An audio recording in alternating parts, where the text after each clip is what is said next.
France Maghreb 2. Au programme de ce grand forum pour ce vendredi 12 juillet, avec à la une hier soir, une mère de famille de 42 ans décède renversée par un chauffeur de 21 ans en marge de la célébration de la victoire algérienne à la Coupe d'Afrique des Nations. Le dispositif de sécurité et d'encadrement d'après-match doit-il être renforcé au vu de ce qui risque de se passer dimanche soir, jour de la fête nationale, le 14 juillet prochain. On en parle avec vous dans un instant avec Gamal Abina, Tarek Mami et Nasser Lajili. Autre sujet évidemment qui fait l'actualité d'aujourd'hui, c'est l'affaire de Rugy et les révélations qui s'enchaînent concernant les dépenses faites aux frais du contribuable par le ministre de la Transition écologique François de Rugy.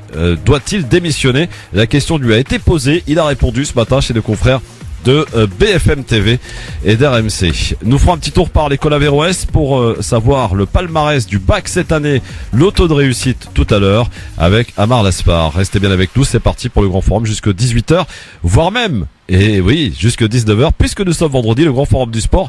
Eh bien, nous ferons un retour et analyse commentaire des matchs de la Coupe d'Afrique des Nations et des quarts de finale hier, tout à l'heure avec Razik Metich et avec Hicham Terak, avec un gros focus aussi sur le mercato, parce que c'est la période de mercato, évidemment, arrivée et départ des joueurs de différentes équipes tout à l'heure entre 18h et 19h.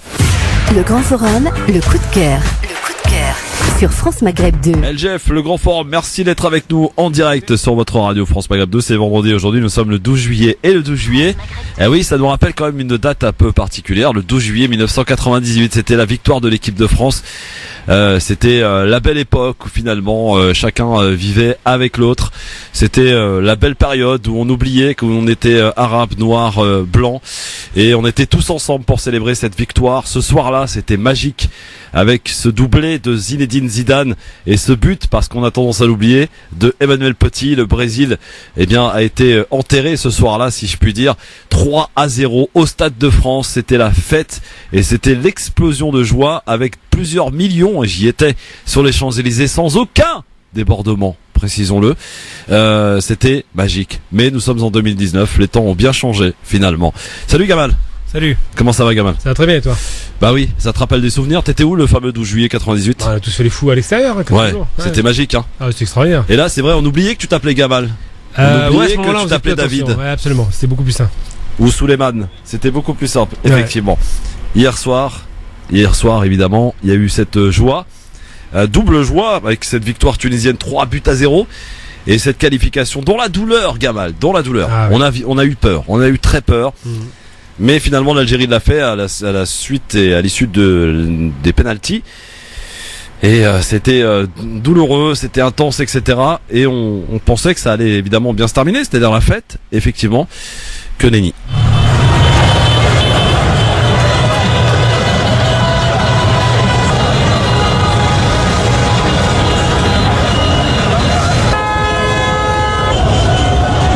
Ils se sont qualifiés pour les demi-finales de la Coupe d'Afrique des Nations en victoire au tir au but face à la Côte d'Ivoire. Les supporters ont envahi les Champs-Élysées une bonne partie de la nuit, concerts de klaxons et drapeaux aux fenêtres des voitures. Une fête gâchée par des débordements. Les forces de l'ordre ont dû intervenir pour des magasins pillés dans le secteur aux alentours de minuit. Bonjour Benjamin Boucriche. Vous êtes devant un de ces magasins et les traces d'effraction sont visibles. Oui, les bris de vitres sont toujours au sol ici, laissant dévoiler à l'intérieur des motos noires, jaunes ou oranges flambant neuves. 6 d'entre elles ont été volées hier soir. Ça s'est passé vers 23h15.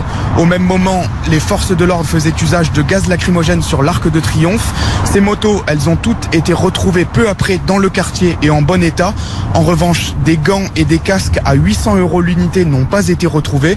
Le vol d'accessoires, c'est aussi ce qui s'est passé dans un magasin T-Max non loin de là. Clément en est le gérant. On découvre en même temps, au fur et à mesure, des casques volés, des gants volés, des kits Bluetooth volés.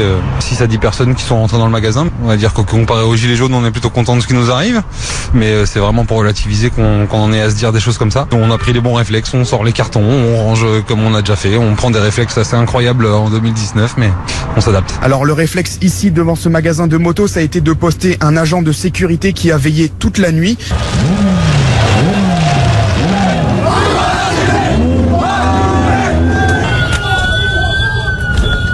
Ces scènes de désolation effectivement sur les Champs-Élysées, mais pas que. Aussi dans le 93, tous les bus ont été rappelés au dépôt. Trop évidemment de casse. Mais le drame, l'absolu du drame, c'était à Montpellier avec la mort de cette dame de 42 ans. C'est un chauffard d'origine marocaine qui a foncé à toute allure et qui a fauché toute une famille. La maman est décédée sur le coup, 42 ans.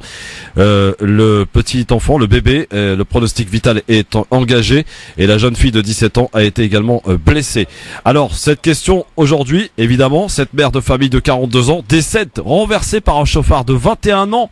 S'il vous plaît, en marge de la célébration de la victoire algérienne à la Coupe d'Afrique des Nations, le dispositif de sécurité et d'encadrement d'après-match doit-il être renforcé? D'autant plus, Gamal, que la demi-finale se jouera dimanche. Dimanche, c'est le 14 juillet, c'est jour de fête nationale, de feux d'artifice avec plus d'1 million de personnes attendues à Paris. Comment doit-on faire? Comment doit-on procéder? Et comment expliquer ces violences qui sont absolument regrettables? Alors déjà, il y a une chose qu'il faut rappeler, et c'est important parce que l'information est en train de tomber. Apparemment, ce serait en marge des manifestations de joie, mais le chauffeur n'aurait pas été là du tout pour fêter la victoire de l'Algérie. Il est d'origine marocaine et il est rentré chez lui tout simplement. Donc malheureusement, c'est déjà trop. Ça tombe sur cette fête-là, cette célébration. Mais surtout, il y a une chose qu'il faut pas perdre de vue, c'est que souvent dans ce genre de grands événements et de grandes manifestations, il y a des débordements. Ça, on les attend tout le temps. Évidemment, là, on fait plus attention parce que c'est les Algériens. Mais effectivement, il va falloir réfléchir à cadrer tout ça parce que la fête doit bien se passer, doit pas déraper comme c'était le cas hier, malheureusement. Nasser Lagi qui nous a rejoint. Bonjour Nasser. Bonjour Christophe. Alors, toi, tu as vibré également hier soir, et tu as été aussi désolé de voir ce qui s'est passé en marge de ces manifestations. Oui, c'est effectivement, moi ça m'a attristé de voir les débordements qui a pu se passer d'abord à Paris. Et voilà, de dire que c'est un simple match, donc c'est pas encore la finale de la Coupe d'Afrique, ils n'ont pas encore gagné la Coupe d'Afrique. Après, effectivement, on peut fêter avec joie, avec ce qu'on veut. Il n'y a aucun souci, mais les débordements et ce qui a pu se passer à Montpellier, mais apparemment il y a des informations qui tournent en disant que ce ne serait pas du tout avec... il y aurait aucun lien entre guillemets avec l'équipe algérienne ou tout simplement la victoire de l'Algérie. Donc oui, on attend avec impatience la suite. Et d'ailleurs... mais c'est déplorable quand même, l'image que ça donne. Ce matin, on ouvre la télé. On ouvre Twitter et on voit ça. C'est-à-dire, on nous l'a mis tout de suite. Effectivement, vous avez raison. Si on s'aperçoit que ça n'a aucun lien avec ce qui s'est passé hier soir, c'est encore plus grave parce que les médias ont aussi ce devoir. Et on est dans la course à l'information. C'est-à-dire qu'aujourd'hui, ils balancent une information, un fait, et te le relatent par rapport à des festivités quelque peu gâchées par endroits. Évidemment, la casse, on la cautionne pas. Mais c'est quand même rien à côté de la mort de quelqu'un. Ouais. Et là, si tu veux, on a franchi le cap, le pas en disant attention, ce qui s'est passé à Montpellier. C'est issu de de gens qui sont venus fêter la victoire de l'équipe algérienne, alors que le mec apparemment est même pas algérien, il serait d'origine marocaine, et ça serait vraiment encore beaucoup plus grave. Mais moi, ce qui m'intéresse au-delà de tout ça, c'est d'essayer de comprendre ce pourquoi on sort dans la rue pour fêter, et de là tout va bien au départ, c'est-à-dire d'aller fêter ensemble entre amis, et on peut tous être capables de le faire autour de cette table, d'aller fêter la victoire de son équipe qu'on supporte, et d'en arriver à des images pitoyables. Pourquoi aucun bus en 93? Pourquoi de la casse? Pourquoi casser des boutiques sur les Champs-Élysées? Pourquoi bloquer les gens sur le périphérique? Pourquoi? Alors moi je suis d'accord avec toi Christophe, mais il faut distinguer les deux.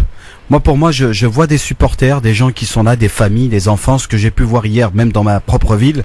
C'était, voilà, bien sûr, j'étais avec eux, j'étais content, j'avais les sourires aux lèvres en disant, voilà, c'est bien, maintenant, on va s'attendre peut-être en finale entre la Tunisie et l'Algérie, bien sûr. Non, mais c'est ça, moi, qui m'a beaucoup touché. Et derrière, effectivement, on a des délinquants, on peut pas dire autre chose, c'est des délinquants. À partir du moment où on commence à casser, on commence à faire de la délinquance, c'est des délinquants. Donc un délinquant doit être condamné et tout simplement on n'a pas à discuter, on n'a pas à polémiquer là-dessus quoi. Parce que je trouve très intéressant d'ailleurs, c'est incroyable. C'est dire le vice de certains journalistes. Ils nous annoncent qu'il y a eu un magasin de motos qui a été cambriolé avec des motos qui ont été embarquées. Ouais. Ça c'est pas bien. Ensuite, on se rend compte que les motos, elles ont finalement pas été abîmées et qu'elles ont été laissées un petit peu à l'abandon. Mais il faut quand même qu'ils précisent qu'ils ont volé des casques et qu'ils ont d'une valeur de 800 €. Si ça, c'est pas mesquin comme méthode, au lieu de dire que finalement... Mais est-ce que c'est les supporters d'abord? C'est ce que je dis. Donc c'est n'importe qui. Enfin, j'ai du mal à me mettre dans la tête quand même que quand on vient supporter un truc, on pense à casser. Non, tu penses à sauter, à chanter, à boire un petit verre entre amis, enfin à célébrer, à klaxonner éventuellement. Mais ça y est, stop, on arrête là. Je veux dire, qu'est-ce qui vous passe par l'esprit de venir casser? C'est pour ça qu'il y a des gens aussi. Attention. Moi, j'en ai fait pas mal des manifestations, et qui plus est des manifestations pour soutenir le peuple palestinien. Vous savez ce que c'est quand on soutient le peuple palestinien dans ce pays, c'est très dur. Et ils sont infiltrés par des gens, notamment de la LDJ et du Bétard, qui viennent avec des drapeaux palestiniens. Ils hésitent pas, hein, ils sont prêts à tout, ces mecs-là. Et ils provoquent. Et après on dit quoi? Ce sont les Palestiniens effectivement qui ont fait ça, des pro-palestiniens qui font ça dans Paris. Non, attention, il faut faire attention et ne pas exclure aussi le fait que ces manifestations soient infiltrées. Mais ce qui n'excuse en rien le comportement de certains supporters qui est regrettable et déplorable. Tiens, on va voir ce qui s'est passé à Marseille. Jamila, il y avait beaucoup de monde sur le Vieux-Port, près de 10 000 personnes apparemment. Bonjour Jamila. Wow. Bonjour Jamila. Alors juste une petite intervention. Je suis d'origine algérienne. Je félicite toute l'équipe et tous les Algériens. Et j'étais en Égypte, donc j'ai pris une grande partie de match. C'est juste pour vous dire que les Algériens qui sont en Égypte, ils n'ont rien fait, pas de dégâts. Il y avait la fête tous les soirs, il n'y avait aucun problème. Et en Algérie, c'est pareil. J'ai eu la famille qui m'a dit la même chose. Il n'y a qu'à Marseille, en France, que je pense que c'est des Français d'origine algérienne qui ont juste les parents algériens qui n'ont rien à voir d'algériens et qui essayent de faire de nous gâcher notre joie, tout simplement. Après, je suis désolée. J'ai 4 garçons entre 18 et 28 ans. Oui. Et j'ai jamais eu ce genre de problème avec mes enfants. Donc je pense que c'est un peu l'éducation. Jamila, j'ai une question à vous poser. J'ai une question. Si dimanche soir l'équipe algérienne gagne, évidemment ce qu'on souhaite, est-ce que si vos enfants vous disent moi j'ai envie d'aller manifester ma joie dans les rues, vous allez laisser faire ou pas? Ah non, du tout. Du tout, parce que ils peuvent sortir entre copains, faire la fête par exemple en un endroit qu'ils connaissent dans le quartier, mais faire la fête dehors comme ça, à courir entre des personnes qu'on connaît pas, qui mettent le feu, qui volent et on s'attend à ça tout le temps, hein. Et c'est chaque fois, c'est comme ça. Chaque fois qu'il y a une fête, hein, que ce soit le 14 juillet, que ce soit le 5 juillet, que ce soit, voilà, chaque fois qu'il y a une fête, il y a des gens qui profitent, mais ils n'ont rien à voir avec la Coupe d'Afrique, ni le gain des Algériens, ni du Tunisien, hein. Ça n'a rien à voir, hein. Je peux en parler? Merci. Oui, Jamila. Oui, Gamal. Oui. Non, vous pouvez pas dire qu'ils ne sont pas algériens. C'est pas parce qu'il y a des voyous. Il y a des voyous qui se comportent mal, ça peut être des infiltrés. Donc, cela ne serait pas algérien. Mais il y a parfois des gens qui se comportent mal et qui sont de chez nous. Et puis, il faut jamais perdre de vue qu'en France, c'est jamais anodin le rapport France-Algérie quand il y a une victoire. C'est toujours particulier. Moi, j'ai assisté à pas mal de célébrations qui étaient extraordinaires. J'ai aussi assisté à des violences policières gratuites, et je maintiens qu'elles étaient gratuites, où certains voltigeurs tapaient sur les Algériens. Donc, il y a toujours des dérapages de tous les camps. Dès l'instant, il y a un phénomène de foule, vous pouvez pas dire ils ne sont pas. Ils sont algériens, binationaux. Absolument. Et malheureusement, souvent égarés d'ailleurs, mais dans tous les cas de figure, ça reste des Algériens. S'ils font des dégradations, c'est des voyous algériens, c'est tout. Merci Jamila en tout cas pour votre appel.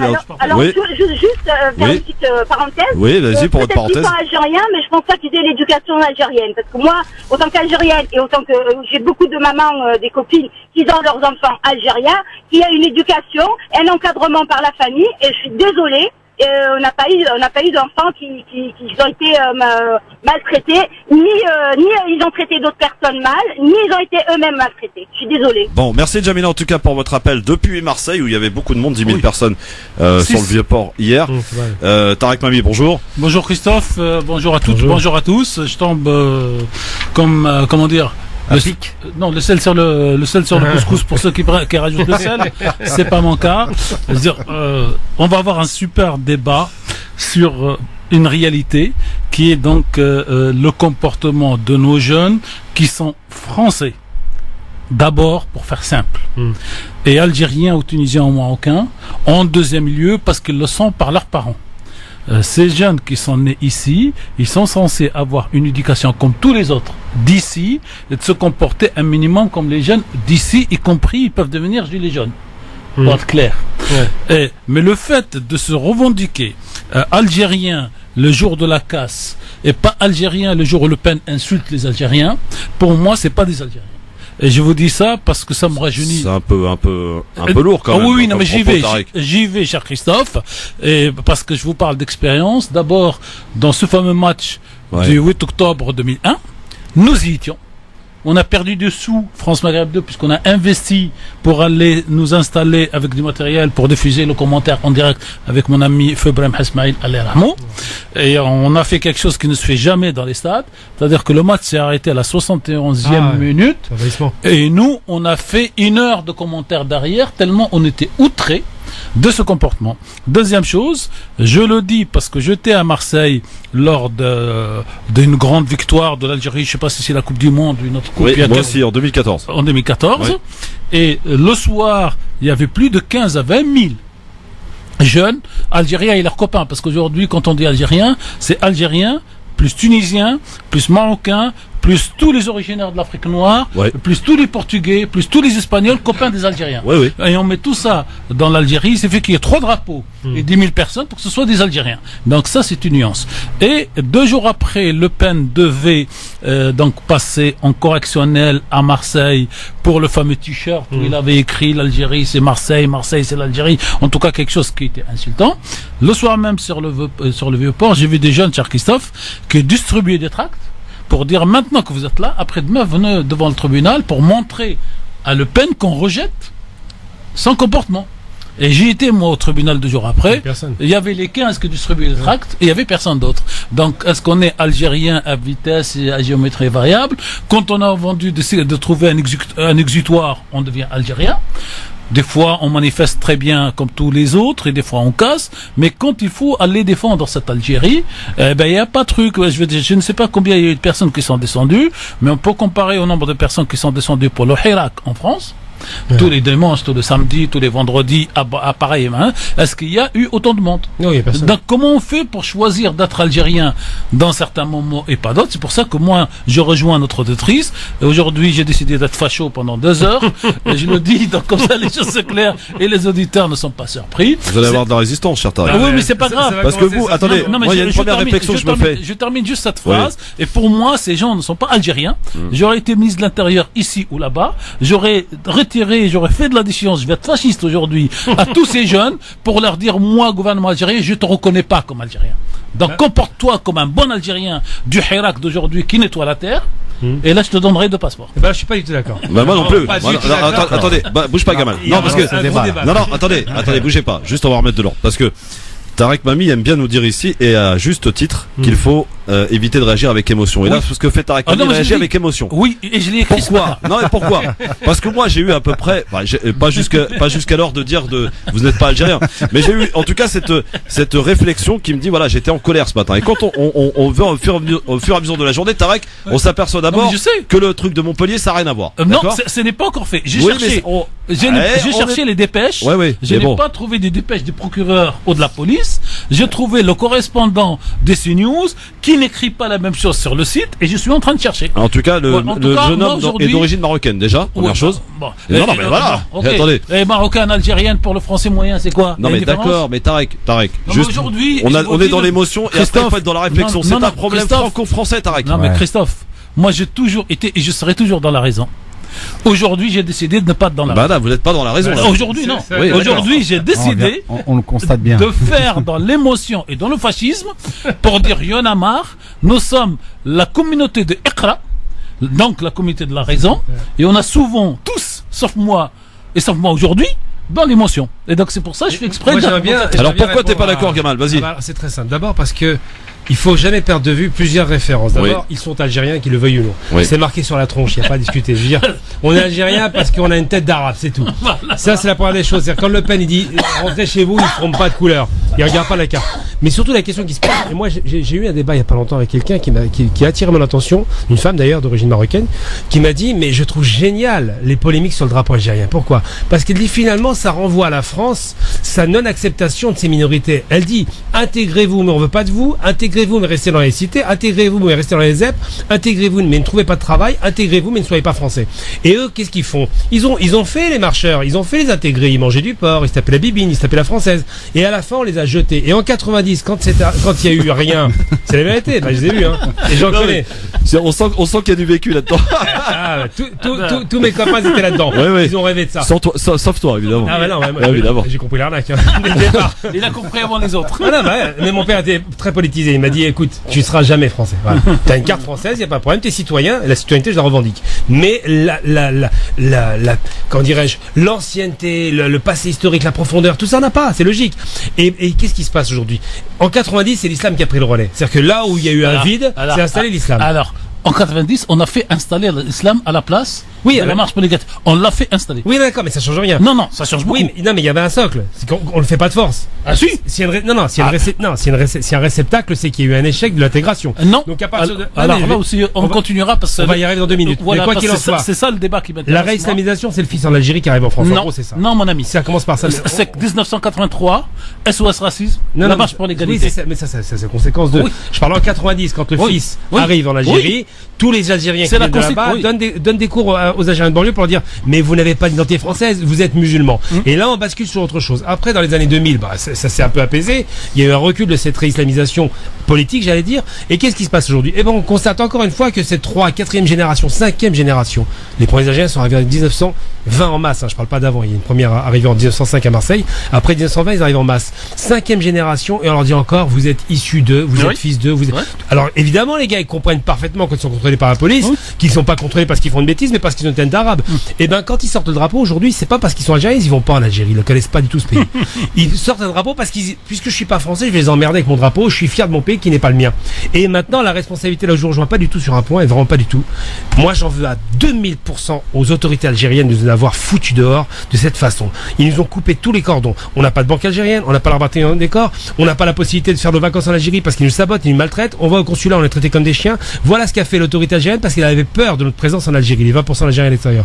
Et cette autorité a une responsabilité. Elle n'a pas à dire vous n'êtes pas algérien. Aujourd'hui, elle se la ferme, elle se plie, elle dégage avec le Hirak et on redevient algérien. Parce qu'il faut voir quand même un truc, et ça je finis là-dessus, c'est que le match de foot, il est gagné par qui aujourd'hui? Belmehdi, habit national, pas de chance. Il y a même un Andy, il a même pas un nom arabe. Le gars, il a Andy Delors. Andy Delors. Français, qui ont pris la autorité naturalisée. Et moi, ma fierté en Algérie aujourd'hui, c'est là où j'ai adoré ce match. Il m'a fait vibrer. Pourquoi? Parce que notre gardien extraordinaire, j'ai appelé Raïs, ça veut dire le président en arabe. Notre gardien, notre président, il est noir et algérien et chapeau. Et barbu. Barbe fashion. Non, et barbu pour ceux qui n'ont pas eu la photo. Ouais, mais beau gosse. Mohamed, il nous appelle de Lyon. Salut Mohamed.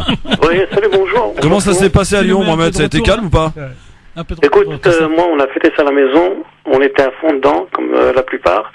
Et j'ai regardé un petit peu sur les réseaux sociaux ce qui se faisait, sur les champs, etc. Au fait, bon, je suis d'accord un petit peu avec Tarek Mami, puis Gamal, évidemment.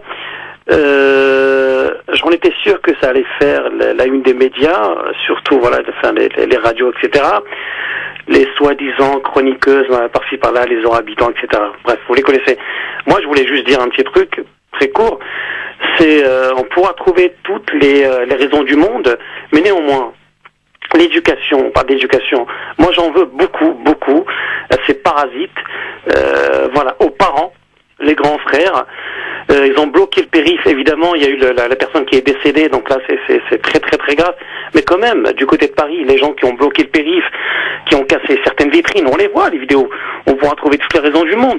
Mais les parents, qu'est-ce qu'ils font, sincèrement? Moi, j'ai honte. J'ai honte pour les parents depuis ce matin. Voilà, j'ai honte pour les grands frères et les parents qui sont même pas capables d'expliquer à leurs enfants qu'on peut fêter tout ça, dans le calme, parce que les médias, les politiques, on est au mois de juillet, il n'y a pas grand-chose comme actualité, ils n'attendaient que ça. Mais pardonnez-moi Mohamed, je vous entends et j'entends ce que dit aussi Tarek et beaucoup de gens aussi sur les réseaux. Pardon, juste aujourd'hui. Mais je trouve que vous perdez un peu de raison et vous êtes vraiment dans l'accusation un peu, j'allais dire limite, parce que il faut aussi, vous savez, quand il y a un problème, il faut s'attaquer. Non, vous êtes caricatural, bien entendu. Mais quand il y a un problème, il faut aller aux racines du problème. Pourquoi on en est là aujourd'hui à avoir ce constat et à parler de cela aujourd'hui? C'est qu'il y a forcément une raison, d'accord? Et cette raison, il y en a évidemment plusieurs. Ouais. On sait entre Algérie et France, il y a quelque chose de particulier. Bien sûr. Il y a une Est-ce que je peux histoire. répondre? Entre les parents, entre les enfants Mais et bien la sûr, France. il y a eu un problème, à mon sens, de Avec les parents. transmission, messieurs. Voilà. Et ça, il faut se le Je mettre peux dans la répondre tête. ou pas, s'il vous Oui, plaît Mohamed. Voilà. Christophe, on pourra trouver toutes les raisons du monde. On peut remonter à l'histoire. Est-ce que ces gens-là, comme disait ce matin dans les grandes gueules, ils ont un problème avec leur culture, etc. Ils savent pas où se mettre. Mais néanmoins, Christophe, tu pourras pas remettre en question le fait que certaines personnes, hier, ils ont bloqué. Quand bien même tu as un problème avec ton identité, que tu es rejeté, que tu subis le racisme tous les jours, mais ça va pas t'obliger à casser les vitrines, à insulter les gens et bloquer le périph' et sortir des voitures comme ça en roulant à 80, etc. Ah, pour Il les faut pas vitrines, généraliser. pour les Il vitrines, ne faut pardon, surtout Mohamed, pas mais généraliser. il faut surtout aussi dire, c'est pas une manière d'excuser ni de voilà, mais il y a des gens qui ont infiltré, qui ont pris le drapeau algérien, qui ont mis le maillot et qui se sont habillés pour foutre le bordel. On peut même Ah encore oui, plus non, loin. mais Tarek, vous rigolez. Attendez, vous avez fait des manifestations pro-palestiniennes, Tarek, vous Oui. connaissez quand même. Bah oui, bah Arrêtez, oui, bah vous oui. n'allez pas me faire semblant Bah de pas me croire ça. Même si Un c'est vrai. supporter Même- algérien qui venait fêter l'équipe, la victoire de son équipe, Oui. n'a aucun intérêt à aller casser les vitrines. Je vous le dis honnêtement. Mais moi, Aucun. je vais encore plus loin. Allez-y. Juste vraiment un truc Aucun. important. Ah, allez-y, allez-y. Par rapport à ces questions. D'abord, reprocher aux parents de ne pas avoir été à la hauteur, c'est trop facile parce que les parents ils se battent contre la cité. Faut jamais perdre de vue. Nous, on a pratiquement frappé mon ex-beau-frère pour qu'il ne devienne pas délinquant. C'est très difficile pour Oui. les parents de Ah, bien cadrer sûr, leurs enfants bien parce que sûr. l'environnement est On défavorable. est d'accord. Ensuite, sur la question de la violence et des vitrines, je rappelle quand même, on en fait quoi des gilets jaunes? On les expulse. Ils ont montré un exemple quand même, pas tous, mais il y a eu des dérapages de Français de souche, Bah oui. bien éduqués, Ouais. qui dans un mouvement de masse, et ça arrive souvent malheureusement, De foule. excités dans la foule, le principe de la foule, de la masse comme ça, font des bêtises. Et c'est vrai que ça arrive. Alors, faut comparer les gilets jaunes où on parlait pas de 800 euros de casque volé. On parle de millions d'euros de pertes. Là, Ouais. bizarrement, On y a parle pas de drapeau, là. l'arc de triomphe qui a été Là. souillé. Souillé, Vous d'accord. voulez Là, que- c'est grave quand même. Vous voulez que je redevienne, non, que je redevienne logique pendant 5 Oui, minutes. s'il vous plaît. Ok. Non, Cinq jusqu'à minutes. 18h, ça m'arrangerait. Non, mais Vas-y, juste vas-y, 5 minutes, vas-y. parce qu'aujourd'hui j'ai envie de tout lâcher, parce que on a beaucoup de choses. Il faut qu'on soit à la fois victime, responsable Ouais, c'est vrai. et coupable, et pas seulement victime, parce que beaucoup se complaisent dans victime. Pour revenir à ma vision de raison, l'État a abandonné ses quartiers et ses Absolument. citoyens Ça, français. on est tous d'accord. Voilà. Nasser, qui est Oui, non, issu mais des moi, quartiers, je- il est d'accord. Non. Ah non, mais moi je rejoins Donc l'État, complètement. voilà. Mais- Après, je passe à l'autre côté. Ce n'est pas parce que l'État abandonne que nous, on va à la solution de simplicité et que de temps en temps, pour exploser, on fait ce genre de choses. Et je vous dis, moi, vous prenez 100 personnes. Il y a un Algérien avec un drapeau. 99 personnes qui l'accompagnent et qui sont ses copains. Pour l'image, pour la télé, pour la presse, c'est 100 Algériens qui descendent casser. Ouais, c'est clair. Est-ce qu'on est clair? Donc ça, c'est la partie raison.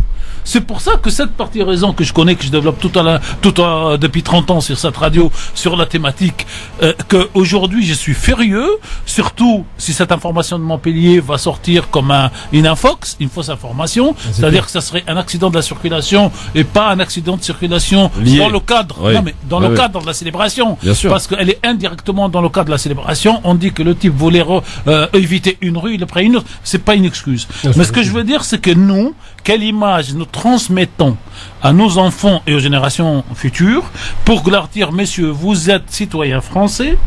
Par ailleurs, vous êtes algériens de descendance algérienne par vos parents.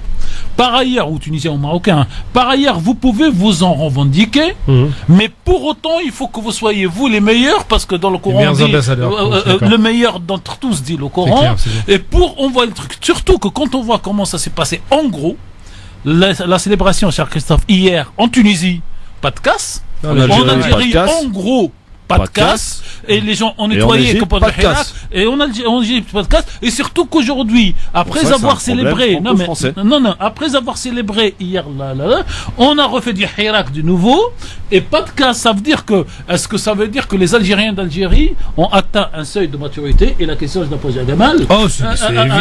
Supérieur aux Algériens de France. Évidemment, parce que c'est la pas une différence. affaire. Stop. Non, mais- Je vous arrête parce que j'ai la pub. D'accord. On se retrouve dans un instant et vos appels 01 40 33 9000. Je pense qu'il y a un moment et c'est important de le faire aujourd'hui. Il faut qu'on se parle. À tout de suite. France Maghreb 2, France Maghreb 2. Ce qui est bien dans toute cette histoire, mesdames, messieurs, sur France Maghreb 2, dans le grand forum aujourd'hui, c'est que les Tunisiens, eux, ils se disent, ils regardent tout ça. Nous on a gagné, nous 3-0, on n'a pas fait de bordel. Dans le match. Tout s'est bien passé. Et vous allez voir, la Coupe d'Afrique, on va la ramener chez nous. Hop là, c'est écrit. Voilà. La Coupe d'Europe, la Coupe d'Afrique, on va d'abord la ramener au Maghreb. Après, on peut l'installer à Annaba, en rappelant qu'Annaba, c'était la Tunisie il y a quelque temps. C'est une région tunisienne. Et que c'est la France qui a fait Annaba. Bon, alors la question que l'on pose, s'il vous plaît, taisez-vous 5 minutes.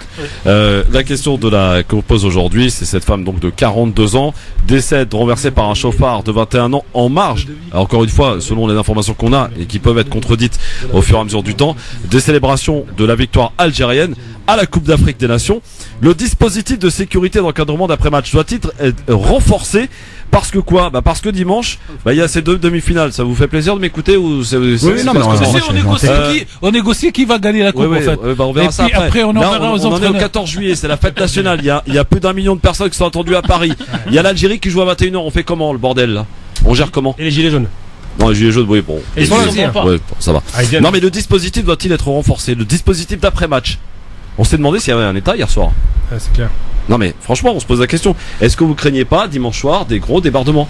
Parce que ils vont évidemment, on voit le Front National qui a son habitude sort les grandes phrases en disant il faut interdire l'accès aux Algériens aux Champs-Élysées. D'abord, ça n'existera pas et ça ne se fera pas parce que vous avez à 2 pas le champ de Mars de feu d'artifice qui sera tiré. Moi je ferai un couvre-feu sur le 93, j'ai dit le matin. Donc je vous expliquerai tout à l'heure comment je ferai. Ça c'est pas objectif, Tarek. Ah oui, mais je sais que c'est pas objectif. Non, je vous ai dit aujourd'hui. On a la raison, je vous en prie. Non, je vous ai dit aujourd'hui, j'ai fait 10 minutes de raison et maintenant ça va être libre, court. Non, mais l'idéal. Oui, Nasser. Toi t'es sage, toi. Je te connais. Dans ce que tu viens de dire là, Christophe, l'idéal serait qu'il y ait un endroit de rassemblement pour éviter tout trouble et tout problème. Comme les gilets jaunes. Absolument. On les interdit. On les interdit. Bien sûr, mais on peut les autoriser à être dans un endroit pour fêter leur victoire. Est-ce que si c'est bien encadré, qu'il y a un dispositif adéquat, ça peut bien se passer aussi? Bien sûr, ça peut même très très bien se passer. Moi, le problème, c'est que je pense que c'est ceux qui feront la fête le dimanche qui vont calmer ceux qui seront excités autour de cette manifestation. Parce que moi ça me gêne pas à la limite de voir des gens qui klaxonnent dans les rues, qui chantent, etc. Tant mieux, je veux dire, c'est magnifique même. Mais moi ce qui m'étonne dans cette histoire, vous savez c'est quoi quand même ce qui est extraordinaire? C'est la première fois qu'il y a un incident sérieux après un match algérien. Avant, on a fait avant, il n'y avait jamais de problème. Non, avant, oui. C'est vrai que quand on regarde le match Algérie-Allemagne en 82, tout le monde avait fêté. Non, mais tout le monde avait fêté. Oui, mais ils avaient fêté la victoire, il n'y avait pas de débordement. Mais même en 2014, il y avait rien. On y était, c'était une nuée de personnes. Moi, j'étais à Marseille, ça s'est super bien passé. Il y avait aucun. Ça vient d'arriver maintenant. Et je rappelle encore une fois que le mauvais exemple, il était donné après l'histoire des Gilets jaunes. Je veux dire, c'est vrai que ça a dû monter à la tête de 2-3 petits jeunes. Ils se sont dit, bon, il y a moyen de prendre une petite vitrine. Maintenant, il faut voir la vitrine qu'ils ont attaquée. C'est un magasin moto. Est-ce que c'est les supporters? Ben, j'en suis pas sûr. C'est un magasin de potos. Non, mais au-delà de ça, Christophe, si si on reste fixé que sur une vitrine, ok, bon, pas de souci, ça peut être un incident. Mais quand on voit qu'il y a des bus qui ont été volés, qui ont été cassés, qui ont été saccagés, donc à un moment donné, on sait très bien que. Qu'est-ce qu'on emmerde quand on empêche les bus de circuler? C'est les gens du 93 qui n'ont pas pu rentrer chez eux, que de rentrer à payer. Malheureusement, c'est leurs parents et leurs grands frères et leurs grandes sœurs. Pour la petite histoire, si vous voulez rigoler, hier soir, j'étais pété de rire. On sort du restaurant dans lequel on diffusait le match, et il y a un bus, j'ai même pas besoin de vous dire quelle origine il était, qui a fait tout son parcours en klaxonnant. Vive l'Algérie. Je veux pas dire, mais il y a quand même des types qui font de l'anti-jeu par rapport à la RATP. Ouais, mais ça va, c'est sympa. Non, c'est mignon, sympa. Au contraire, moi, on est preneur. Si ça rassemble, je veux dire, tant mieux. Sadek nous appelle de Provins. Bonjour, Sadek. Non, pas Sadek. Salam alaikum, c'est Fatah. Excusez-moi, alors attends, on va la refaire. On accueille Fatah qui nous appelle de Provins. Salam alaikum, Fatah. Bonjour, Fatah, soyez bienvenue. Fatah? Qu'est-ce qui se passe aujourd'hui? Je vous appelle moi, Fatah. Vous appelez bien Fatah? J'ai pas de retour. Allô? Pas de retour. Fatah? Oui, vous m'entendez? Oui, je vous entends. Quel est votre prénom, monsieur? Allô, vous m'entendez, Christophe? Oui, on vous entend. Quel est votre prénom? Bon, apparemment, il nous entend pas. Donc, rappelez-nous quand vous nous entendrez, ça sera plus garanti. Non, mais est-ce qu'on est d'accord autour de cette table que ce problème de ce qui s'est passé hier en marge des festivités de célébration du match Algérie de l'équipe algérienne, est-ce que c'est un problème franco-français? On est d'accord là-dessus? Oui. En France, non mais bien sûr. Non, mais c'est vrai, c'est triste à dire. Quand on regarde, quand on constate que malheureusement dans les autres pays on n'a pas ce problème-là et que malheureusement en France on a ce problème-là, effectivement, je pense qu'il y a aussi un problème d'identité. Parce que quand on constate aujourd'hui ceux qui manifestent, tu l'as bien dit tout à l'heure, Gamal, c'est que le 3/4 de ces personnes-là ne connaissent pas l'histoire de leur pays, de ce pays, de l'Algérie. Ils connaissent juste Donc, le rejet. absolument. C'est la réaction de rejet et ils adhèrent à un mythe algérien. D'ailleurs, l'Algérie n'adhère pas à eux. Malheureusement, c'est ce que je dis toujours à chaque fois. Je dis un truc assez extraordinaire dans le rapport des Maghrébins de France et des Algériens en particulier et leur pays d'origine. C'est que l'Algérie ne les aime pas et eux ils aiment une Algérie qu'ils ne connaissent pas. Donc vraiment, on est dans une dissonance qui est incroyable. Et pour emmerder les fachos, ils sortent le drapeau. Parce qu'ils s'attachent à l'idéal d'un pays qui est du Sud, qui a que c'est pour ça. Non, ils sortent le drapeau parce qu'ils se sentent appartenir à une culture que certes ils ne connaissent pas, mais ils se sentent attachés éternellement à cette culture, à ce drapeau. Éternellement attaché, ça marche pas. Ouais, non, mais le truc c'est que l'idée c'est quoi? C'est se dire mais ça emmerde quand même, mais quelque part on est fier. On est fier parce que c'est un outsider. Oui, c'est ce NIF, oui, bien entendu. Oui, c'est le NIF. Voilà. Puis en plus c'est même pas verbalisé, ils comprennent pas ce qu'il faut leur expliquer. Mais tu connais l'Algérie, non? Pourquoi tu l'aimes? Bah parce que c'est un beau pays. Mais tu le connais pas. Et là il y a une explication irrationnelle. Ouais. Alors nous sommes avec Rachid qui nous appelle de Je suis Melun. silencieux, vous me dites quand vous voulez que je parle. Oui, non mais intervenez Rachid, Tarek. Rachid, bonjour. Salut Christophe, ça va? Ça va très bien Rachid. Ouais. Bah écoute, je vais rebondir sur ce qu'il est en train de dire concernant le drapeau, si tu veux bien. Allez, vas-y Rachid. Alors, il n'y a rien d'irrationnel, absolument pas. Pourquoi? Parce que tout simplement, moi, quand je parle, alors que je suis né en France, donc voilà, je précisais, je suis né en France, je suis français franco-algérien, donc français d'origine algérienne. Et bizarrement, on me demande souvent t'es de quelle origine. En tout cas, c'est quand j'étais jeune, on me le faisait souvent. Et à force de demander t'es de quelle origine, en sachant que t'es français, donc inconsciemment, tu vas revendiquer ton algérianité, tout simplement. Faudrait peut-être ça confirme ce que je dis, c'est pas rationnel. Faudrait peut-être assimiler les gens comme ils sont, c'est-à-dire en tant que Français, et il y aurait peut-être un petit peu de drapeau ou de quoi que ce soit. Ça confirme comment ce que je dis, c'est pas du rationnel, vous avez dit inconsciemment. Donc c'est pas le conscient, c'est pas la raison qui l'a emporté. C'est une réaction à un rejet que vous avez identifié, que je connais aussi, vous inquiétez pas. Donc la problématique, c'est pas une question de rationalité. C'est pas un Tunisien qui vous parle, hein? Ah non, ça c'est un one two three. Bon, merci Rachid. En tout cas pour votre invitation, Tarek. Oui.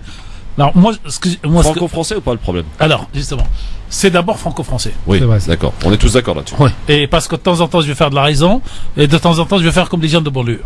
Donc sur la raison, c'est un problème franco-français parce que l'histoire profonde qui est dans les gènes, qui est apprise, j'allais dire, par transmission de mauvaises traditions, c'est les Français ont maltraité pendant 2 siècles les Algériens. C'est vrai.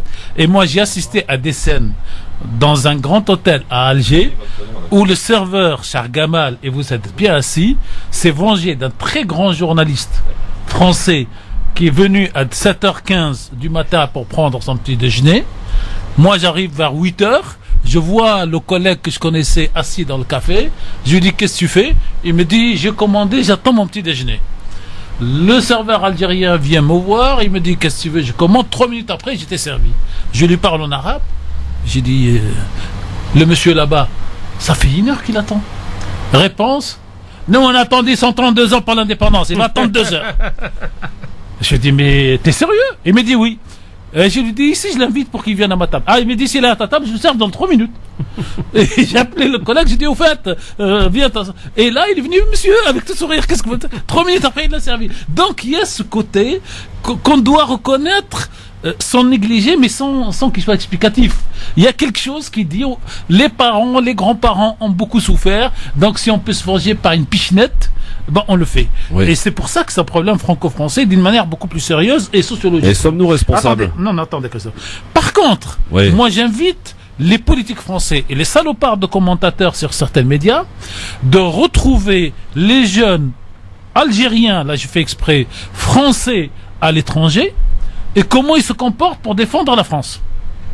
Et c'est lui qui n'a pas vu un jeune franco-algérien aux États-Unis, au Mexique, je sais pas où, au Qatar, pour défendre la France. Et il n'a rien compris à la France. Absolument. Donc c'est pour ça que c'est aussi un problème franco-français, comme disait Ibrahim Hasmaïn, notre associé, il disait, l'Algérie, personne ne la critique, mais moi je la détruis. Et les Algériens se comportent comme ça avec la France. Nous, on a le droit de critiquer la France, mais à l'étranger, à l'extérieur, on défend la France parce qu'on est français. Et c'était, j'allais dire, je sais pas si c'est une maladie ou si c'est un truc qui passera avec les générations, mais c'est ce côté-là pour moi qui, d'une manière sérieuse, est franco-français. Il y a deux choses qu'il faut retenir dans l'histoire, si je peux prendre la parole là. D'abord, il y a la question du rapport du français à l'arabe. C'est-à-dire qu'ici, la France a perdu une guerre en Algérie, c'est sa dernière défaite, sa dernière défaite. Donc c'est pas passé dans les anciennes générations. Il y a une transmission de la colère et de la douleur et de la violence qui s'est faite des deux côtés, faut être clair. Oui. Et de l'autre côté, il y a aussi un problème franco-français qui est un problème social. Je dis toujours, pour rappeler quand même, mais c'est pas anodin, que les Arabes, au sens large du terme, où qu'ils aillent dans le monde, sont considérés comme travailleurs, réussissent, ne connaissent pas l'échec ni la délinquance. J'étais en Angleterre, en Belgique, un peu partout. Il y a des difficultés, mais c'est pas ce qu'on connaît en France. Et en France, il y a un système qui les conduit systématiquement à être des incapables, des délinquants. Et la question qui se pose aujourd'hui, c'est quoi? C'est d'abord, est-ce que la France est capable, enfin, une bonne fois pour toutes, d'arrêter de percevoir sa population d'origine étrangère comme étant étrangère? Parce que l'Algérien qui va aux États-Unis, qui parle français, c'est ce que disait Nasser, est arabe celui qui parle arabe, et ben pour l'Américain, est français celui qui parle français. Il parle à un français, il parle pas à un arabe.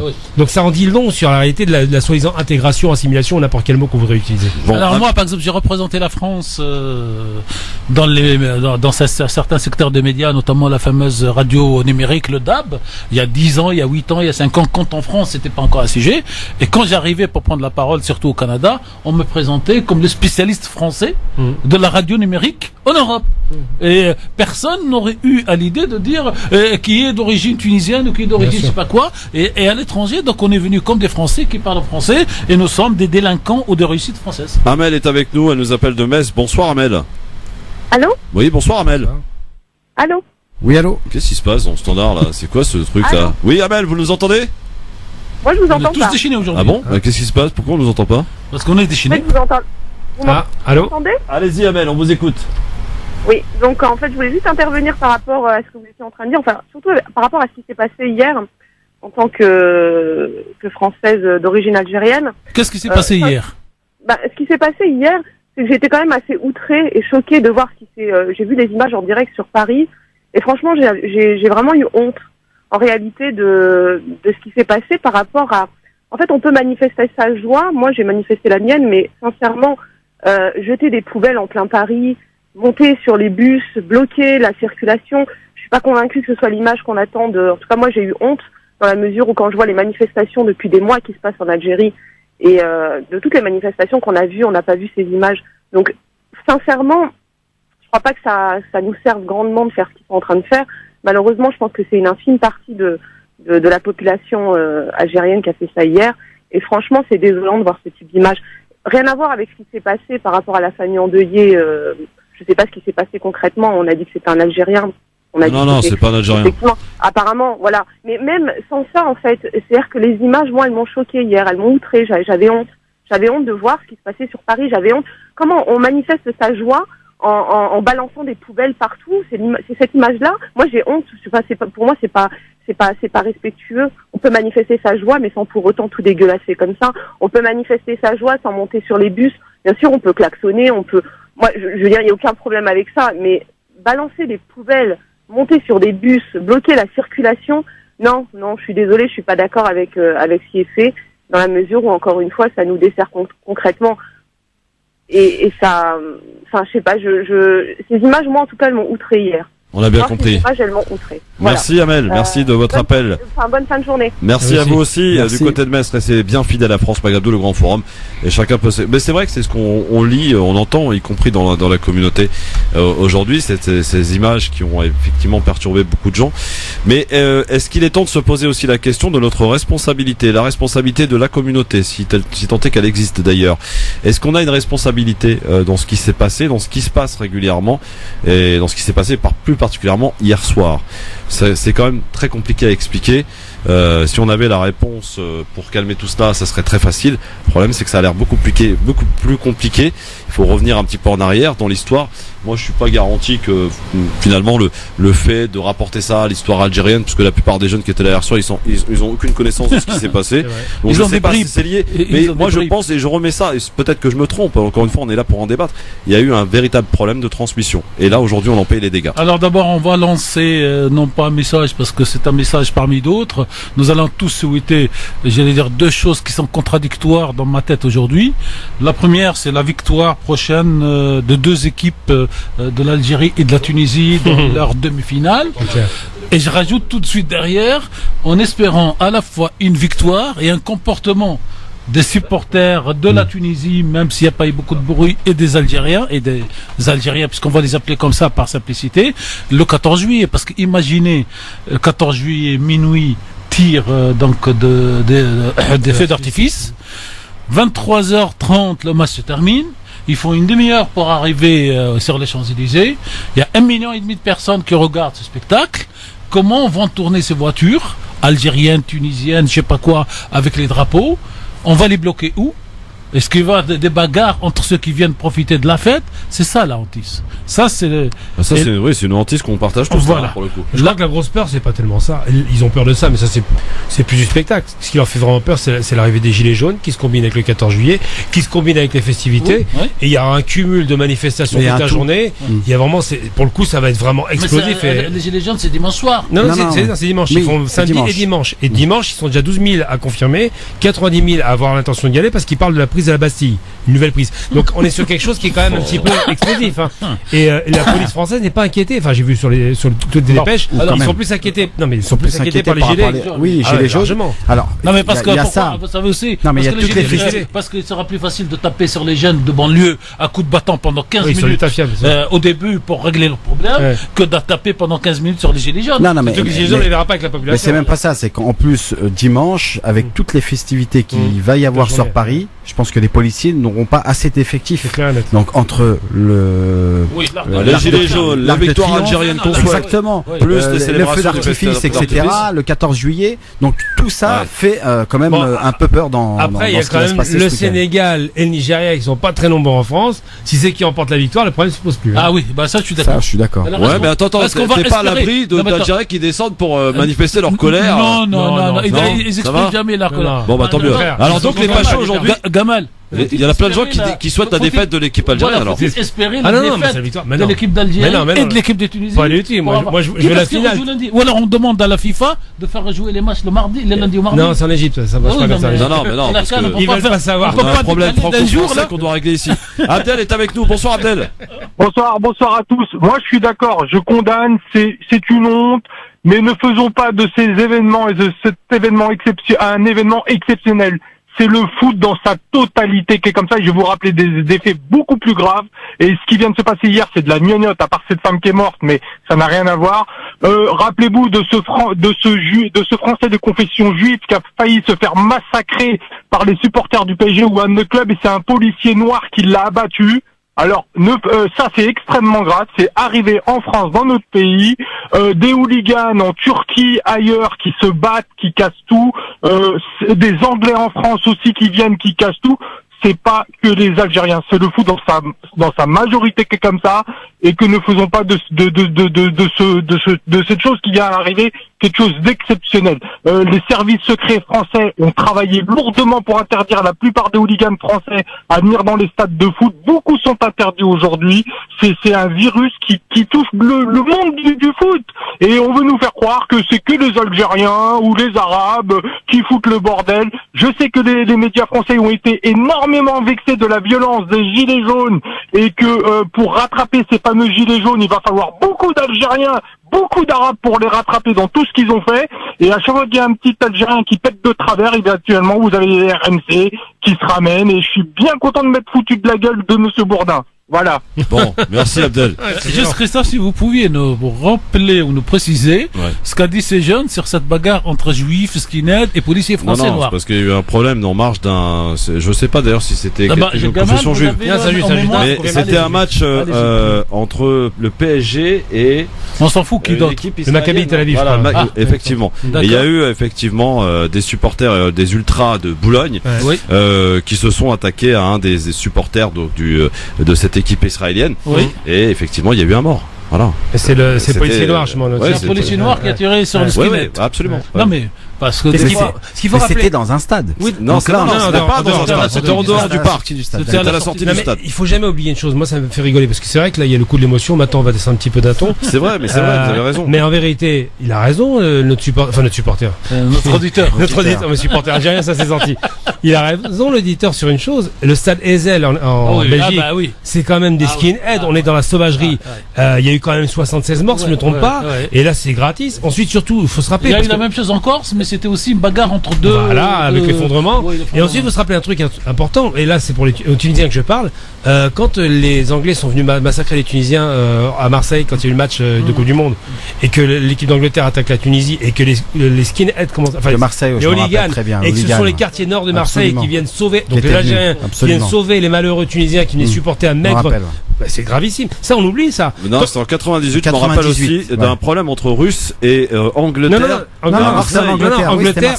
Oui, à Marseille. Angleterre à Tunisie. D'accord. Et ben, il y avait des scènes de guérilla dans Marseille. Absolument. D'accord. Et c'est les quartiers nord qui ont empêché le massacre. Et là, quand les quartiers nord calment les hooligans, je dis skin parce que c'est pareil. Là, on n'en parle pas comme des héros. C'est quand même assez particulier. C'est pour ça que. Tu sais, moi, ce qui me rend triste dans tout ça, c'est que. Qu'est-ce qui te rend triste? Normalement, on devrait parler de la victoire. C'est vrai. Bah oui, ils nous ont gâché tout ça. Mais vraiment, moi ça m'attriste parce qu'on est en train de commenter quelque chose qui voilà malheureusement a gâché cette victoire. Parlons de la victoire alors. Parlons-en. Non mais sérieusement, franchement, quand finalement les auditeurs nous appellent et nous ramènent à la raison, à l'image d'Abdel. Absolument. Mais en fait, nous on tombe dans le piège de la surmédiatisation. On est dans l'information continue en permanence. Tarek Mami peut le confirmer. On est avec nos portables. On est au fur et à mesure de ce qui se passe dans le monde. Voilà, on va sur Twitter, on a un petit peu la tendance. Qu'est-ce qui se passe quand on se lève le matin, vendredi matin, un 12 juillet, au lendemain d'une victoire algérienne? On voit ces images sur BFM TV, on voit sur Twitter, on voit ce torrent de haine. Et qu'est-ce qu'on se dit? Merde, quoi, mais franchement, qu'est-ce qu'ils ont fait? Ils ont tué qui? Mais et puis après, on retrouve un peu de raison au fur et à mesure de la journée, au fur et à mesure des échanges. On calme un peu notre tempérament, on revient à la raison, et puis on s'aperçoit finalement que oui, c'est grave ce qui s'est passé, d'accord, mais de le relier finalement que à l'Algérie, ça serait évidemment que faire une énorme erreur. À la France, on a un gros problème ici en France avec effectivement des gens qui se sentent ni français ni algérien. Puis on a un gros problème avec les médias qui ont tendance à surexagérer l'événement. On tombe dans le piège. Oui, et puis il y a quand même, moi, ce que je trouve extraordinaire, faut quand même, maintenant on va revenir sur la victoire. On va revenir sur la victoire des binationaux, on va revenir sur la victoire des Algériens d'Algérie. Le pari de Jamel Belmadi. Absolument, de Belmadi, qui est extraordinaire, avec les larmes de l'équipe. Un match vraiment qui était d'anthologie, parce que l'équipe faut quand même rendre hommage à la Côte d'Ivoire. Magnifique, extraordinaire. Mais ça a été le plus beau match de la Coupe d'Afrique. Oui, absolument. Hyper dynamique, hyper fort. Et puis surtout un truc, en plein Hirak, il faut se rendre compte ce qu'il y a dans la tête. J'ai entendu à Paris, et ça c'est plutôt, on en parlait tout à l'heure, du peu de présence et de mobilisation des Algériens de France, mais on a entendu des chants du Hirak en plein Champs-Élysées. Et ça c'est magnifique, et ça c'est une double victoire, parce que c'est à la fois un pied de nez à le rejet que la France peut avoir des binationaux, et un pied de nez au rejet que les Algériens d'Algérie, je parle des autorités, avaient des binationaux. Aujourd'hui, c'est une consécration qu'il y a des binationaux qui sont de qualité et qui font des choses de qualité, et que malheureusement 2-3 éléments qui perturbent l'arabe qui cache la forêt, pour le coup, foutent la pagaille. Mais en vérité, dans l'absolu, c'est magnifique. Moi, j'ai assisté à 2 beaux matchs, la Tunisie qui est passée, et ça fait plaisir quand même, parce que j'aime les voir. J'aime bien le quand même. Non, mais ça fait plaisir quand même, parce qu'on a du mal à y croire. Et il parle comme Valls, mais c'est pas grave. Non, mais c'est bien, mais on en rediscutera. On en discutera en finale. Parce que Gamal, bien sûr, j'y crois. Là, les 3-0 d'hier de la Tunisie va tout simplement rassurer toute l'équipe et va motiver toute l'équipe à aller jusqu'au bout. Donc Giresse là-dessus, bon, il a pris de la confiance aussi, parce qu'on a vu qu'il était complètement désespéré.